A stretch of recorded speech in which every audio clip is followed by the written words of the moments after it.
Halo Gus Ikdam.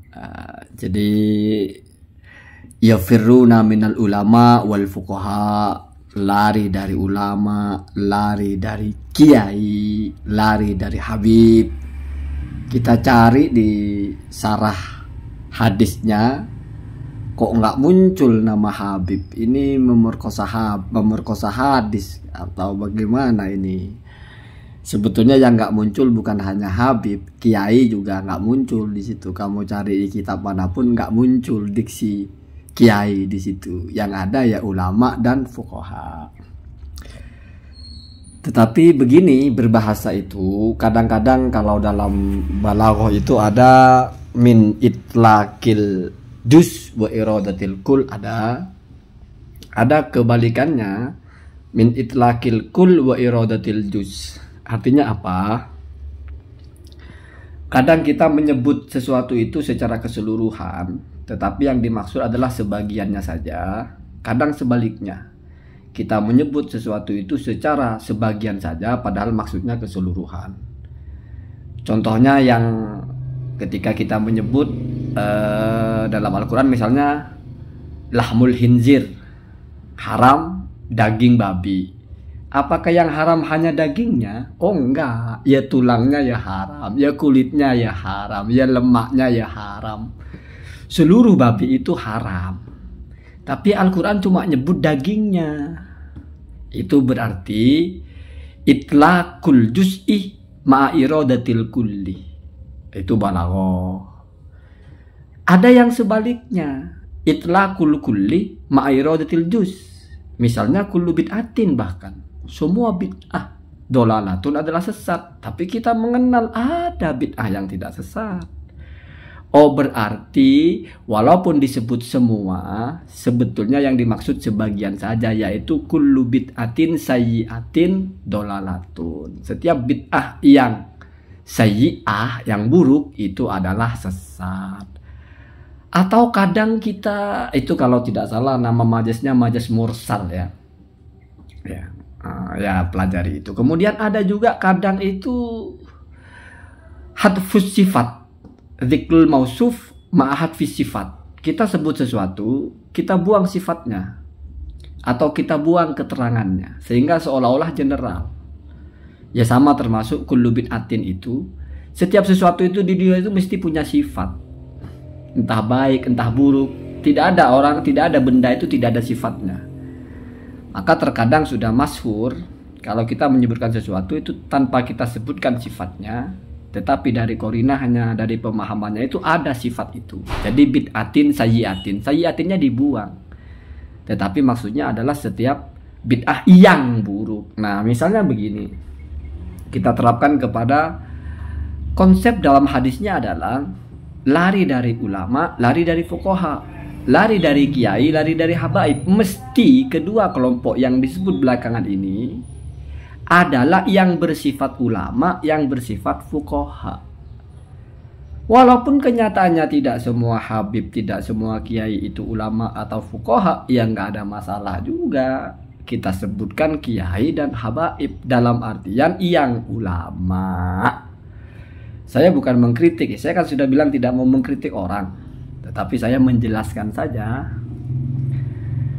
Dalam keseharian kita juga sudah biasa kita menyebutkan sesuatu itu nggak ada sifatnya, tetapi orang sudah paham. Misalnya begini, kalau kamu datang ke rumah saya potongkan kambing. Atau bukan potongkan ya, kalau kamu datang ke rumah saya akan masakin kambing.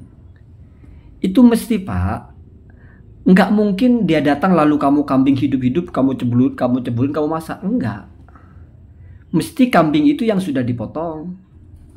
Kan ada penjelasan-penjelasan yang tidak disebutkan di situ. Kambing yang sudah dipotong, bahkan kambing yang milik saya, bukan curian. Bahkan kambing yang sehat, bukan kambing sakit. Banyak sifat-sifat yang tidak disebutkan di situ, tapi kita sudah paham. Ini kan tujuannya mau menghormati. Ya mestinya akan dicarikan kambing yang baik, yang punya dia, yang dimasak sebelum dipotong. Yang dimasak setelah dipotong. Dipotong secara syariat. Bukan dipotong pantatnya atau bukan ditusuk perutnya. Tapi kita kan tidak mendetailkan. Kambing yang sudah saya potong dengan menyebut nama Allah, kemudian saya bersihkan. Nggak ada gitu. Cukup saya masakin kambing, orang sudah paham. Kenapa? Karena ini tujuannya mau menghormati, mesti memberikan yang terbaik. Orang Islam yang bilang yang terbaik berarti yang halal. Halal berarti suci, milik sendiri, dipotong secara syariat. Ini namanya kita konstruksi memahami ucapan orang. Kenyataannya tidak semua kambing yang dimasak itu halal. Tapi ketika orang Islam bilang saya akan masakin kamu kambing, itu mesti kambing yang halal. Mungkinkah kambing yang tidak halal? Mungkin saja, tetapi kebiasaannya atau standar kita memahami ucapan orang begitu. Makanya kalau sudah konsepnya ulama, siapapun yang disebut setelah itu mesti yang ulama. Hanya karena pembahasan kita ada banyak habib yang ulama, makanya kita sebut habaib.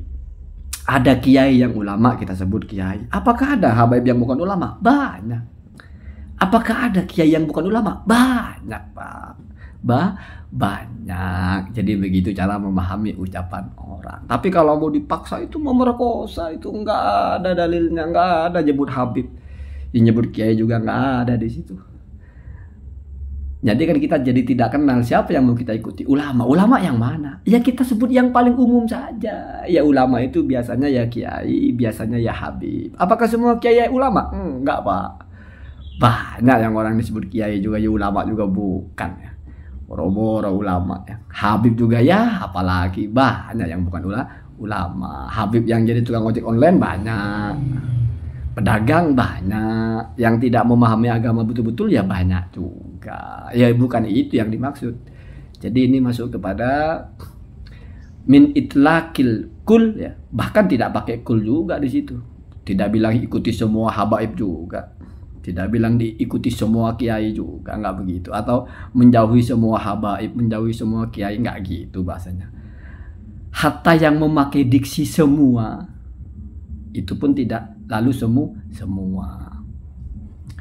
Jadi kalau kita bicara akidah itu, kalau ada pembahasan tentang benda itu ada namanya kam muttasil, ada namanya kam munfasil.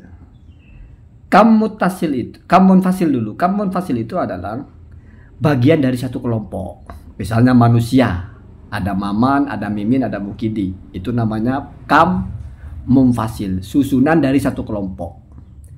Kalau satu orang, maman misalnya, terdiri dari mata, ada kepala, ada jasad, ada ruh, ada apa, ada jantung dan sebagainya, itu namanya kam muttasil, bagian dari satu benda. Atau satu bagian dari kelompok itu, lalu terdiri lagi, namanya kam muttasil. Itu pun dalam diri manusia, bisa ada kam muttasil, bisa kam munfasil. Misalnya kam muttasilnya adalah mata, itu kan terpisah. Mata itu kan kelompok dalam satu orang. Mata itu bisa jadi kam munfasil kalau dalam kategori anggota tubuh. Karena bahasanya sudah anggota. Berarti beberapa komponen yang menyatu.